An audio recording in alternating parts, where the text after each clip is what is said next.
Selamat malam Upen. Baru gue pengen ada hal-hal kecil yang banyak berubah di Indonesia gitu. Contohnya gini, gue pengen yang berubah adalah kalau orang ngomong deket tuh bilang aja deket gitu. Rumah lu di mana? Deket. Kelar. Orang tuh Indonesia tuh suka macam-macam. Rumah lu di mana? Itu di situ. Kepleset juga nyampe. Ya Allah. Iya kan ya? Susah banget ngomong deket dah. Coba ngomong deket cuma 5 huruf. Ini kepleset juga nyampe lebih panjang. Sekarang lu pernah lihat orang kepleset gak? Orang kalau kepleset nih, jatuhnya di mana? Di situ juga kan? Rumahnya di lantai apa gimana? Ini semoga kalau ada jalanan bolong gitu ya kan di Jakarta banyak lubang-lubang ya. Segera diaspal, diberesin gitu. Cepet jadi aman. Karena kalau di Jakarta, di Indonesia nggak gitu. Kalau ada jalanan bolong diapain? Ditaruh pohon. Iya gak? Lu pernah lihat gak sih lu lagi jalan nih? Kok ada pohon di tengah jalan? Ternyata ada lubang loh, lu pinggirin gitu. Kalau semua lubang di Jakarta dikasih pohon, hutan jadinya nih Jakarta. Hutan tumbuh di aspal, kacau orang-orang nih. Dan gue pengen lagi ya kalau ada lagi di Indonesia cowok-cowok atau mas-mas norak nih yang suka nongkrong di pinggir jalan nih. Yang bajunya diangkat seperut doang atau enggak yang kayak gerah gitu kan. Gerah terus kalau lihat cewek tuh digodain. Godainnya dari zaman gue kecil sampai sekarang gitu-gitu aja. Cie, kiu gitu. Bisa kali, apaan bisa kali? Sekarang ini itu tuh rayuan gitu udah ada dari zaman dulu. Kiu gitu kan ada cewek kiu. Udah ada dari zaman dulu sampai sekarang masih dipakai di 2019. Gue tanya emang ada yang pernah berhasil dapet cewek dengan cara kayak gitu? Nggak ada loh. Gue nggak pernah nemuin ada contoh kasus yang berhasil kiu-kiuin cewek terus dia nikah sampai kakek nenek gitu nggak ada. Nggak ada. Coba lu tanya kakek nenek lu deh. Kakek nenek dulu waktu ketemu gimana? Jadi dulu nenek tuh di-kiu-kiuin sama kakek. Nggak ada. Nggak ada pasti. Katro tuh, norak sumpah. Dan semoga nggak ada lagi ya di Indonesia nih orang yang lomba-lomba paling sengsara di dunia. Pernah nggak lu? Lu kalau lagi nongkrong nih rame-rame nih. Terus ada temen lu yang baru datang gitu kan. Aduh, gue tadi serempet motor gitu. Terus pasti temen ada yang ngomong gini, lu masih mending. Iya gak? Gila. Dia gak mau kalah sengsara sama temennya. Aduh tadi gue keserempet motor, lu masih mending. Kemarin gue ketabrak mobil kaki gue. Lu masih mending. Motor gue hancur lebur kemarin tabrak ini. Lu masih mending terus. Itu gak akan beres tuh. Kemarin gue ketimpa meteor, lu masih mending. Kayaknya sampai dia ngomong lu masih mending, gue udah mati nih. Oh ya baru kelar tuh. Gue nih kan jadi stand up comedian profesional gitu ya dari 2012 lah. Sampai sekarang udah sekitar 7 tahunan gitu. Dan bukan mau sombong nih ya, semenjak jadi komik tuh lumayan sering keluar kota, lumayan sering naik pesawat gitu. Itu juga orang Indonesia tuh. Awalnya gitu dulu, bukannya mau sombong ya. Tapi setelah itu sombong gitu omongannya. Bukannya gue mau ngejek ya, tapi lu jelek gitu pasti kan. Mau ngejek orang aja ada, bukannya gue mau kasar ya, tapi lu ini gitu tuh, emang orang Indonesia tuh. Selama 7 tahun gue lumayan sering lah naik pesawat keluar kota gitu. Selama 7 tahun ini tapi gue baru sekali dapat pesawat yang business class. Lu kalau lihat, lu gini kita kan suka gini kita kalau naik pesawat terus ngeliat ada orang yang kayak bingung naruh bagasi, kita ih norak banget sih orang gitu kan ya. Kayak orang baru pertama kali naik MRT atau Transjakarta gitu, ih norak banget baru pertama kali.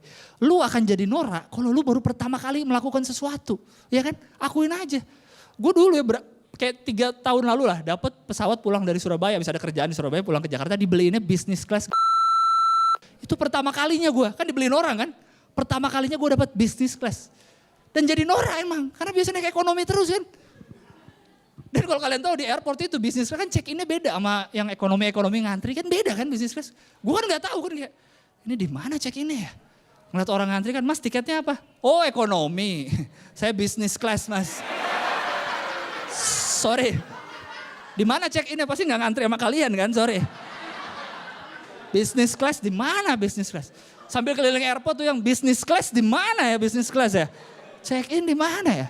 Karena emang beda check-innya kan ada sofanya duduk. Itu padahal gue dibeliin orang ya, tapi kenapa gue norak banget gitu kayak sombong norak gitu kayak. Terus masuk, lu duduk paling depan kan. Masuk pesawat nih langsung duduk kursi lu di situ deket. Duduk. Langsung ditawarin mau orange juice, oh mau dong. Norak ya. Asli tuh gue seneng banget asli duduk di business class sendirian bareng kayak bareng-bareng bawa bapak yang bisnismen gitu. Sementara gue kayak anak muda pakai ransel doang. Sama nih gue nih business class. Minum orange juice. Itu kan paling depan kursinya kan. Dekat pintu masuk pesawat. Orang-orang ekonomi ngelewatin kita semua dong. Terus kayak ngeliat mereka, ngantri mas ya. Orange juice.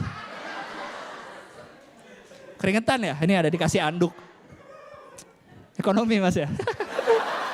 Kursinya tuh banyak tombolnya. Jadi senderan tuh kayak, wah sendiri gitu. Kalau di ekonomi boro-boro ya kan. Duduk baru senderin dikit, pramugari marah, mas jangan disenderin mas ya, ini kita mau berangkat. Mau berangkat ya jangan yang harus lurus nih, ya Allah. Gue kasih tau ya, ini gue kasih tau trik nih. Gue kasih tau trik naik pesawat ekonomi biar lu bisa senderan enak. Karena kan kalau mau take off kan gak boleh disenderin kan, harus lurus itunya kan. Sementara kan ekonomi sempit banget kan, gue kasih trik nih. Jadi masuk pesawat paling pertama belum ada penumpang lain. Masuk paling pertama, kan bertiga nih sederet. Kursinya tiga-tiganya kayak kalian mundurin. Biar kelihatannya sama. Padahal udah dimundurin, jadi pas pramugari lihat, oh lurus kok gitu. Padahal udah dimundurin. Itu caranya. Mau direbahin sampai telentang juga yang penting sama gitu kayak pramugari. Oh sama kok tapi padahal udah. Tapi gue pernah pengalaman naik pesawat paling ngalamin turbulence paling serem lah. Waktu itu gue dari Jogja, mau ke Jogja, dari Jakarta mau ke Jogja. Naik nih, tapi di ekonomi, gak apa-apa lah ya. Bertiga nih, kursi kan 3. Gue deket jendela, ini tengahnya kosong, sini ada mas-mas satu lagi nih. Waktu itu turbulence, biasanya kan turbulence sering kayak deg gitu doang lah. Awannya gak rata lah atau apa gitu kan kayak deg gitu. Kalau waktu itu serem banget, turbulence itu yang gitu turun pesawatnya terus jalan lagi gitu. Jadi benar-benar turun gitu kayak naik histeri yang turun gitu bener. Asli serem banget, jadi lagi pesawat tiba-tiba turun kan. Wah, serem banget gitu. Gue sih kan cowok ya gak mungkin teriak dong. Sebelah gue juga mas-mas cowok gitu. Jadi kita pas turun gitu. Lihat-lihatan. Dalam hati deg-degan banget gue sebenarnya. Sebenarnya yang bikin lebih serem lagi adalah di row sebelah sana gitu. Ada ibu-ibu rame. Jadi saat itu mereka teriak semua. Astagfirullahaladzim ya Allah. Wah rame itu. Tau gak kalau kalian naik pesawat nih di depannya kan ada buku menu makanan, ada keselamatan. Ada satu kertas yang jarang diambil. Kertas doa. Saat turbulen semua doa rebutan itu doa. Doa. Dan habis turbulens gitu ya, habis gue kan udah lihat-lihatan tuh. Suara pengumuman pilot kan biasa kan, penumpang yang ini jangan usah, ini kita baru ngelewatin awan ini, gimana gak usah panik, tadi serem banget. Gue juga yakin ya, itu kan pilotnya cowok dua-duanya ya. Pasti mereka dalam panik juga sebenarnya. Jadi saat turbulens kayak terus, lu yang pengumuman itu. Ya penumpang jangan panik. Terima kasih semuanya, selamat malam.